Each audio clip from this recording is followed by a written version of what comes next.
दीपोत्सव के मौके पर पूरा देश जगमग है, लेकिन कुछ ऐसे लोग हैं जिनके परिवारों की स्याहरात का सवेरा हो पाना फिलहाल मुश्किल दिखाई दे रहा है। इस स्याहरात का अंधेरा कब छटेगा और उनकी जिंदगी में रोशनी कब आएगी, यह फिलहाल उत्तर प्रदेश सरकार और डायल 112 के प्रशासनिक अधिकारियों के हाथ में है। ऐसा इसलिए क्योंकि डायल 112 के संवाद अधिकारी रही महिला कर्मचारी इन दिनों लखनऊ के इको गार्डन में अपनी मांगों को लेकर के धरने पर बैठी हैं। आज करीब 7 से 8 दिन हो चुके हैं, लेकिन इनकी सुनने वाला कोई भी इस वक्त इको गार्डन में मौजूद नहीं और ये धरना दिन और रात चल रहा है। फिलहाल कुछ लोग मौजूद हैं, उनसे बात करने की कोशिश करेंगे। क्या नाम है मैम? साक्षी पांडे। आप लोगों की क्या मांगे रही हैं जिसकी वजह से आपको इतना बड़ा कदम उठाना पड़ा और आप लोग इतने दिनों से धरने पर बैठे हैं? अभी तक नतीजा क्या निकल के सामने आया है? सर जानकारी देना चाहते हैं, मांग को लेकर हमारा सिर्फ इतना ही था कि हमें ऑफर लेटर नहीं दिया जा रहा था। 4 से 5 दिन हो गया था, बट स्टिल अभी तक हम लोग को ऑफर लेटर ऐसा कुछ भी नहीं दिया गया है जिसमें क्लैरिफिकेशन हो सके कि हाँ हमारी जॉब सिक्योरिटी है या फिर हमारी सैलरी, जो भी हमारी डिमांड थी सैलरी को लेकर, वो हमारा सिक्योर्ड है। और सैलरी को लेकर जानकारी देना चाहेंगे सर, सैलरी को लेकर हमारा ये था कि 18,000 करें, बट वो स्टिल 18,000 करने के लिए अग्रीड नहीं हो रहे हैं। और बहुत बार हम लोगों ने बोला तब भी वो नहीं मानने को तैयार है सर। एक लंबा समय बीत चुका है, करीब 7 से 8 दिन का समय हो रहा है, आप लोग अपनी मांगों को लेकर के धरने पर हैं। आप लोगों की सुनने के लिए या आपकी समस्याओं को जानने के लिए अभी तक कौन से अधिकारी आए हैं? सर जानकारी देना चाहते हैं, अभी तक एसपी डीएसपी मैक्सिमम सभी अधिकारी आ चुके हैं, बट वो भी हमें एग्री करने के लिए बिल्कुल भी तैयार नहीं है किसी भी चीज पे। हमारी चीजों उन्होंने डायरेक्टली, हमारे जो डीएसपी मैम है, एडीजी मैम है, उन्होंने भी डायरेक्टली बोल दिया है कि सैलरी को नहीं बढ़ाना है। जितनी सैलरी आप लोग उतने में काम करना हो करिए, वरना फिर आप लोग जॉब छोड़ दीजिए। एक तुगलकी फरमान जैसा देखा जा रहा है। सरकार ऐसे मूड में नहीं नजर आ रही है कि वो आप लोगों की समस्याओं पर कोई हल चाहती है या बैठ के कोई बातचीत का रास्ता निकाला जा सकता है। इस पर आप लोग किस तरीके से देख रहे हैं? सर अब वो बातचीत का कोई रास्ता नहीं निकालना चाहते हैं। अब बात इस हद तक आ गई है कि हमारी सैलरी छोड़िए, अब बात हमारी खुद की जान की और सिक्योरिटी की है, क्योंकि ये लोग हमारे गांव में, परिवार में, हम यहाँ नहीं रहते हैं। हमारा घर सोनभद्र में पड़ता है, जहाँ से मेरे पिताजी रिटायर होके मेरे दादा दादी के गाँव जा चुके हैं। तो इन लोगों ने अब वहाँ पुलिस भेजना शुरू किया जहाँ हमारा गाँव का बैकग्राउंड है। वहाँ ये गांव पे पुलिस को भेज रहे हैं हमारे घर पे, परिवार वालों को वो लोग थ्रेट करवा रहे हैं कि आप अपनी बेटी को वापस बुला लीजिए, नहीं तो इसका अंजाम बुरा हो जाएगा, उनके ऊपर एफआईआर कर लेंगे, आप सबके ऊपर भी कार्रवाई की जाएंगी। ऐसे करके उन्हें डराया जा रहा है कि वो हमें यहाँ से बुला लें। मतलब आपके धरने का खामियाजा आपके परिवार वालों को देने की कोशिश हो रही है? जी, परिवार समाज का डर फैलाया जा रहा है और समाज में हमारी बदनामी की जा रही है। इस चीज से परिवार वाले परेशान हो रहे हैं और हम यहाँ से हटना नहीं चाहते हैं, क्योंकि हमारी मांगे कुछ गलत नहीं है।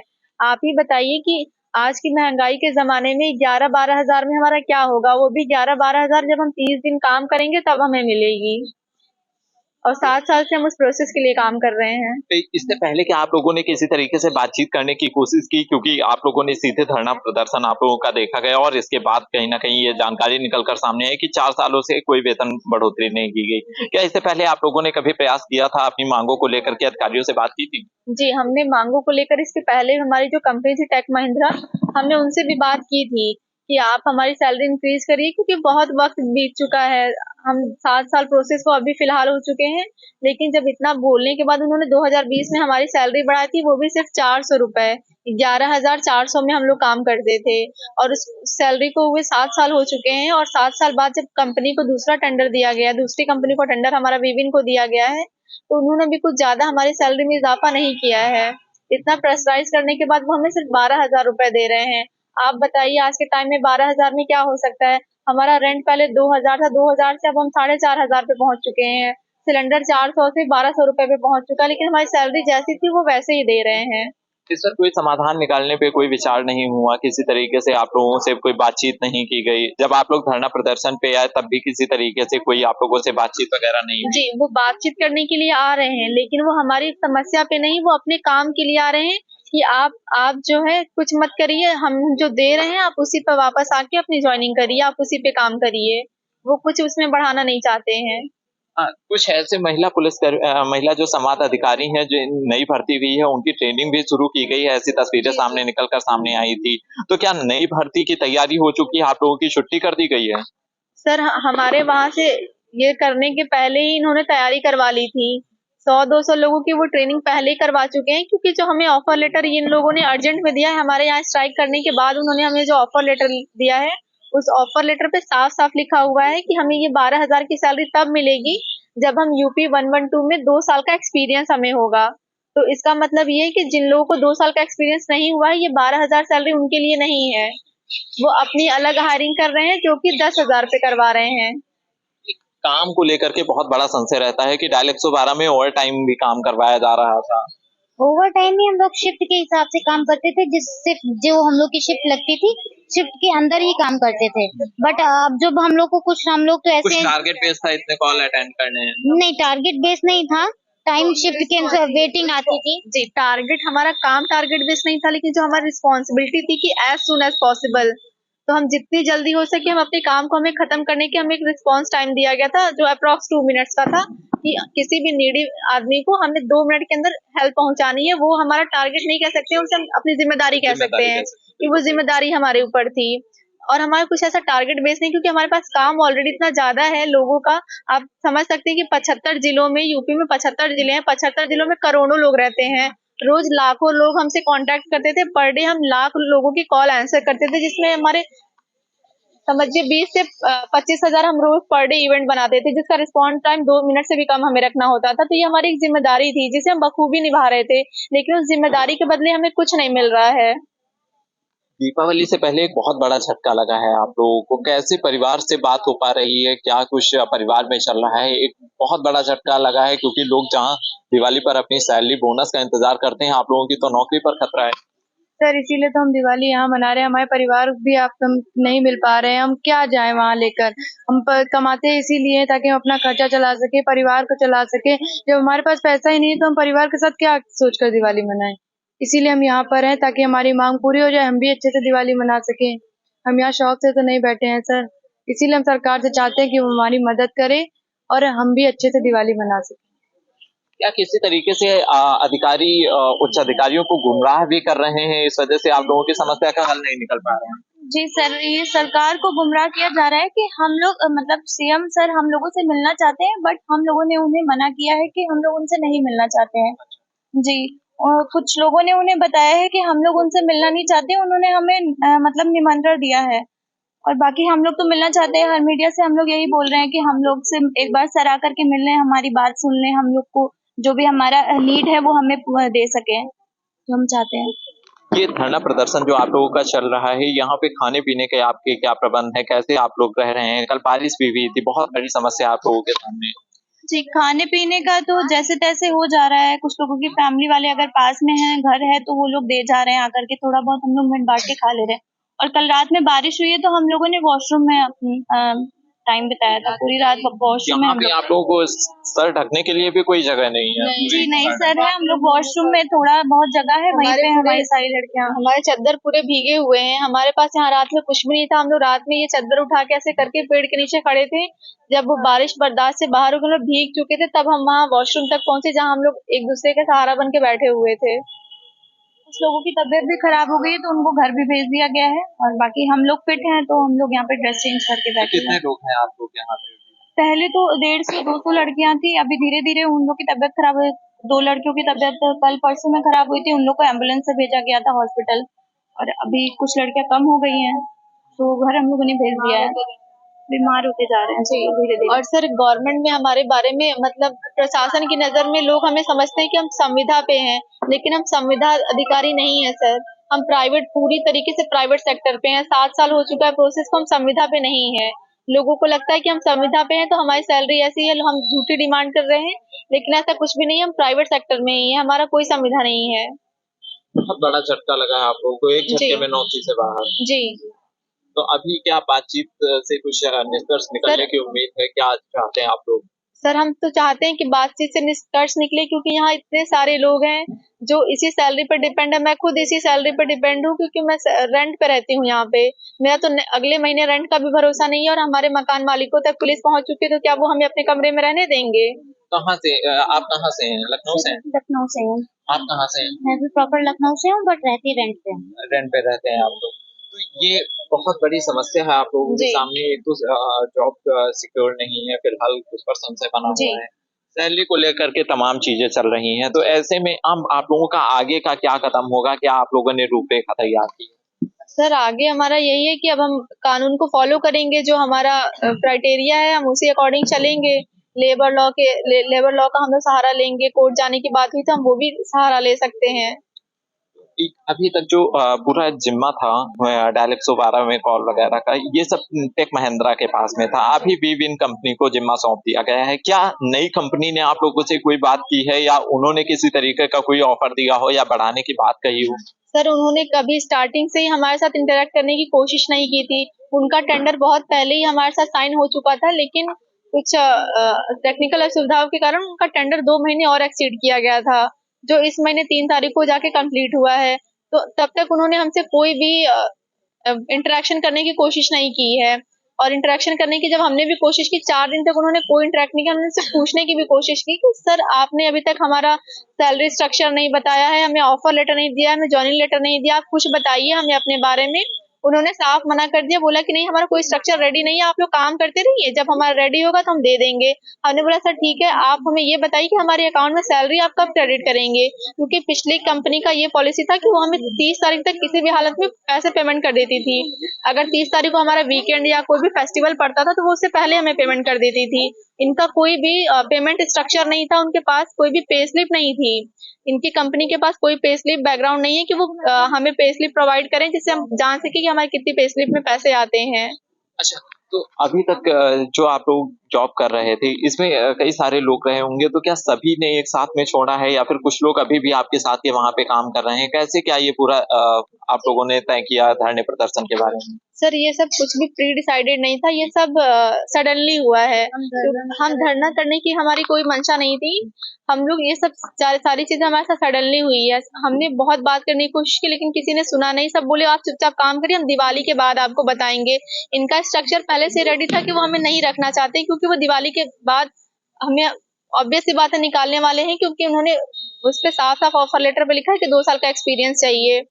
और रही बात हम लोग के यहाँ निकलने की बात, तो प्रयागराज और गाजियाबाद में भी हमारे लोग काम कर रहे थे, उन्होंने भी हमारे साथ छोड़ दिया सिर्फ इसी वजह से, सैलरी स्ट्रक्चर की वजह से।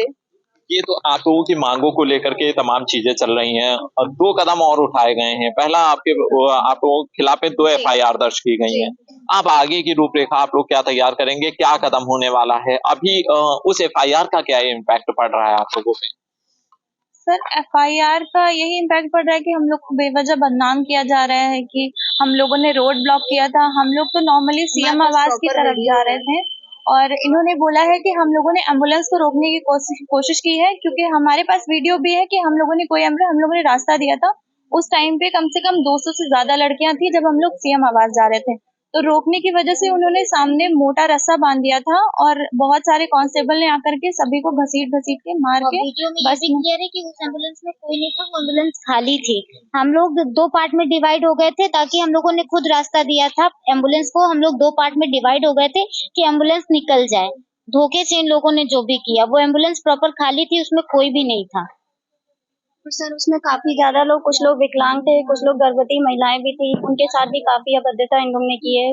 एक विकलांग महिला थी, उसके साथ तो दोनों पैर घसीट के, हाथ घसीट के, एक महिला के साथ 2 कांस्टेबल, 3 कांस्टेबल, पुलिस, महिला पुलिस और फिर 2 पुरुष पुलिस थे, सब उसको घसीट रहे थे। बहुत बुरी तरह से सर व्यवहार हुआ है।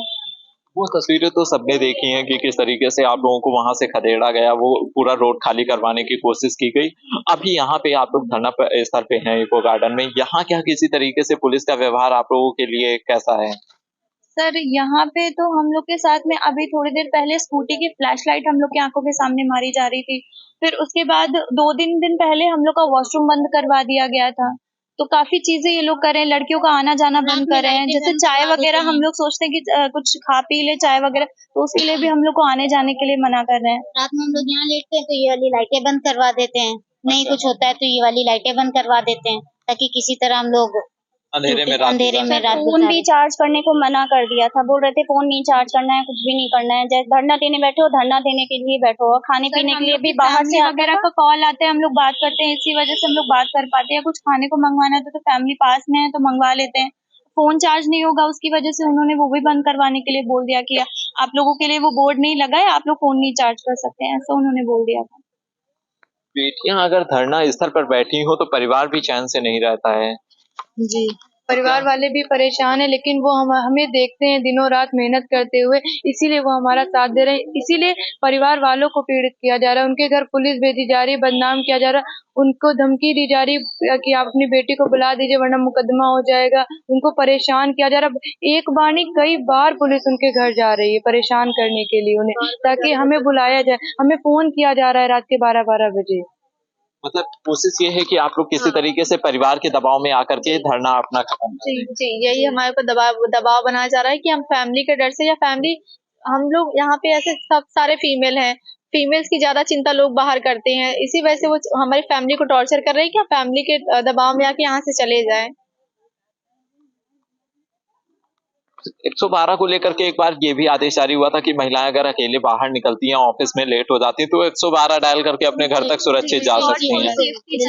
स्पॉट फॉर सेफ्टी चला था, जो कि हम लोग उसके लिए भी पुलिस बुलवाते, मतलब लोग पुलिस बुलवाते हैं। महिला रात 10 बजे से सुबह 6 बजे का ये चलता है स्पॉट फॉर सेफ्टी का। और अब आप लोग बाहर बैठे हैं तो किसी को कोई फिक्र नहीं, किसी को कोई चिंता नहीं। नहीं सर, उसमें कोई भी चिंता नहीं है। चिंता होती तो अब तक कुछ ना कुछ निष्कर्ष हमारा निकलता। और जानकारी देना चाहते हैं, स्कॉट फॉर सेफ्टी में सर हम लोग को एक स्क्रिप्ट दी जाती थी, जिसमें एंड लाइन में ये बोला जाता था कि अगर आप 10 बजे रात के बाद अकेली हैं तो आपके पास सुरक्षित स्थान पे खड़े रहिएगा, वहां पे आपकी पुलिस आएगी, आपकी मदद करेगी। जब तक आप सुरक्षित स्थान पे नहीं पहुंच जाते तब तक आपके साथ रहेगी। और आज हम लोग के साथ पुलिस का ही व्यवहार ऐसा है कि हम बता नहीं सकते। बहुत बुरा व्यवहार है सर। जिस स्थिति से आप लोग गुजर रहे हैं, कभी आप लोगों ने सोचा था ऐसा नौकरी करते हुए कि ये सिचुएशन आपके सामने आएगी? कभी नहीं सर। आज जिस पुलिस के साथ हम लोगों ने काम किया है, जिस पुलिस की छवि को सुधारने के लिए हमें वहाँ रखा गया था, हमने 7 साल मेहनत की है पुलिस की छवि को सुधारने के लिए। हमारे पास अक्सर करके पब्लिक की कॉल आती थी कि पुलिस हमारे साथ दुर्व्यवहार करती है, पुलिस हमारी मदद नहीं करती है। हम लोग उनको समझाते थे कि नहीं, पुलिस ऐसी नहीं है, पुलिस को आपकी हेल्प करने के लिए भेजा गया है। ये 112 की पुलिस को आपकी हेल्प के लिए ही बनाया गया है। पुलिस हमेशा आपकी हेल्प करती है। लेकिन आज जो हमारे साथ व्यवहार हुआ है, जिनके लिए हम काम कर रहे थे, जिनके साथ हमने बैठ के काम किया है, आज वो हमारे साथ दुर्व्यवहार कर रहे हैं। हमें यहाँ एक बात उन्हें अगर बोलनी होती है कि आप अपना नाम यहाँ लिख दीजिए या आप अपनी आइडेंटिटी यहाँ रजिस्टर कर दीजिए, उसके लिए पूरी फोर्स वो लेकर आते हैं। आसपास रात में डंडे लेके हमारे सामने हमें थ्रेट करने की कोशिश साथ करते में हैं। एकदम अपराधियों जैसा सलूक किया जा रहा है। हम यहाँ देखिए, नजर हम बंद लोगों है। के यहाँ मतलब जबरदस्ती लाया गया है। उन लोग के साथ ऐसा व्यवहार करते हैं जैसे हम लोग यहाँ पे चोर हैं या फिर हम लोग डकैत हैं, कि हम लोग इन लोग के साथ में कुछ ऐसा कर लेंगे। बाकी नॉर्मली हम लोग ऐसा कुछ नहीं है, प्रदर्शन जैसा करते हैं। हमारे पास ना कोई पोस्टर है, ना हम कोई नारे लगाते हैं, लेकिन फिर भी हम लोग के साथ में ऐसा व्यवहार किया जाता है। शांतिप्रिय प्रदर्शन करने की भी अनुमति नहीं है। जी बिल्कुल नहीं है यहाँ पे, और हम लोग के साथ में ऐसा व्यवहार करते हैं। सर आज दिन भर पूरा दरवाजा बंद था। अगर हमारी फैमिली से कोई हमें खाना भी देने आ रहा था तो वो पूरा खाना चेक कर रहे हैं। पानी की बोतल खोल के वो कह रहे हैं आप पी के दिखाइए कि ये पानी ही है। इतनी सिक्योरिटी है हमारे लिए। आप लोग परिवार वालों को पहचानते हैं, वो सामान लेके आते हैं, उसके बावजूद इस तरीके की चीजें हो रही हैं। उनका नाम, पिता का नाम, एड्रेस, आधार कार्ड, मोबाइल नंबर, इतनी आइडेंटिटी वो मांग रहे हैं, जबकि वो हमें सिर्फ बाहर से सिर्फ बैग पकड़ा के जा रहे हैं, तब ये इतनी आइडेंटिटी उनसे मांग रहे हैं, और वो भी चेक करके आप दीजिए। अभी क्या आप लोगों की तैयारी है? आप लोग आगे क्या कदम उठाएंगे? चूंकि बातचीत से कोई हल अभी निकलने की फिलहाल उम्मीद नहीं दिखाई दे रही है, क्योंकि जिस तरीके की स्थिति बनी हुई है, एडीजी को बदल दिया गया है, सरकार ने एक बड़ी प्रभावी कार्रवाई की है, लेकिन बावजूद इसके जो मेन समस्या है आप लोगों की, उस पर बात नहीं की जा रही है। तो अब क्या आगे का कदम होगा? सर आगे के कदम के लिए हमने लेबर कोर्ट का सहारा लिया है, और बाकी हम न्यायालय तक जाने की पूरी कोशिश करेंगे। लेकिन अभी बात हमारी सुरक्षा की है कि हमें यहाँ से निकलना बहुत ही असुरक्षित है, क्योंकि हमारे अगेंस्ट झूठी एफआईआर लिखी गई है, और हमारे लिए इतनी पहरेदारी है कि आज दोपहर में हमने गेट बंद कर दिया गया था। वो दीदी है, उनकी छोटी बच्ची आई थी, आने नहीं दिया गया है, बाहर गेट पूरा ब्लॉक कर दिया गया है। और जब हम लोगों ने यहाँ से जाने की कोशिश की है कि हाँ बच्ची को अंदर ला लीजिए, बच्ची 5-6 दिन से अपनी मम्मी से मिली नहीं है, वहां वो पूरा बैरियर लगा के बंद कर दिया गया है। पूरी सिक्योरिटी फोर्स वहां खड़ी थी, बड़े छोटे सारे गेट बंद कर दिए गए थे। हमें यहाँ से बाहर तक निकलने की परमिशन नहीं है।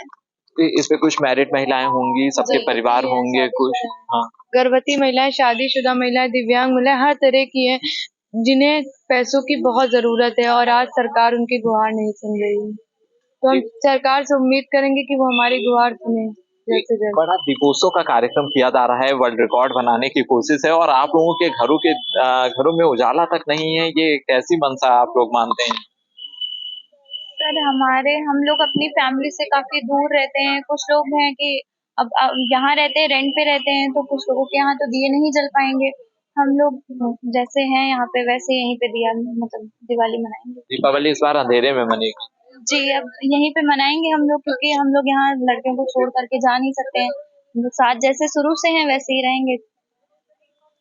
बिल्कुल उम्मीद करते हैं इसका रास्ता जल्द ही बातचीत से निकलेगा और ये डायल 112 की संवाद अधिकारी रही महिला कर्मचारी हैं और सामने हम आपको कुछ तस्वीरें दिखाएंगे। यहाँ पर जिस तरीके से जो महिला कर्मचारी हैं वो लखनऊ के इको गार्डन में धरना दे रही हैं और फिलहाल बातचीत से इन लोगों की समस्याओं का हल निकलता हुआ दिखाई नहीं दे रहा है। महिला कर्मचारियों का कहना है कि करीब 12,000 रुपए उनका वेतन प्रतिमाह दिया जा रहा था, जिसे 18,000 किए जाने की मांग है और उनका जो ऑफर लेटर है वो इन लोगों को मुहैया कराया जाए, ऐसी इन लोगों की लगातार मांग रही और इसी को लेकर के ये धरना प्रदर्शन शुरू हुआ था, जिसके बाद महिला कर्मचारी अपनी मांगों को लेकर के मुख्यमंत्री से मिलने के लिए जा रही थी और उनसे गुहार लगाने की कोशिश थी कि जल्द से जल्द उनकी समस्याओं पर ध्यान दिया जाए।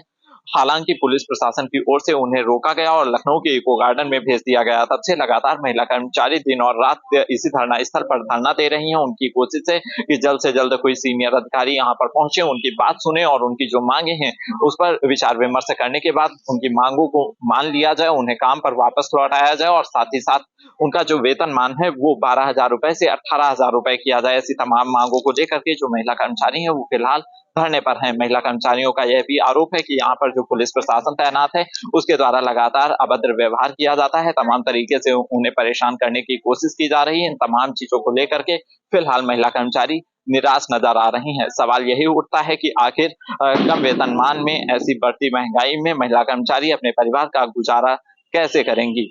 जय Krishna, PTC UP, Lucknow. UP 112 का जो दूसरा फेज है उसको लॉन्च किया गया है, जो कि पिछले जो हमारी व्यवस्था थी उससे बहुत ही अधिक और ज़्यादा अलर्ट व्यवस्था है और उसके तहत हम लगभग दोगुनी कॉल रिसीव करेंगे और जो हमारा कॉल वेटिंग टाइम था उसको भी रिड्यूस किया जाएगा। इसके लिए सभी विधिक प्रक्रियाओं को कंप्लीट करते हुए एक टेंडर नई कंपनी को दिया गया है और नई कंपनी ने इंश्योर किया है कि पर्याप्त मात्रा में जनशक्ति उसके लिए हमारे पास उपलब्ध है। हमारी किसी तरह की कोई सेवाएं बाधित नहीं है। जहां तक कुछ लोगों के धरना प्रदर्शन की बात है वो कॉन्ट्रैक्चुअल वर्कर हैं, उनका और नई कंपनी के बीच वार्ता चल रही है और मुझे पूरा विश्वास है कि ये जल्द ही इसका समाधान कर लेगा।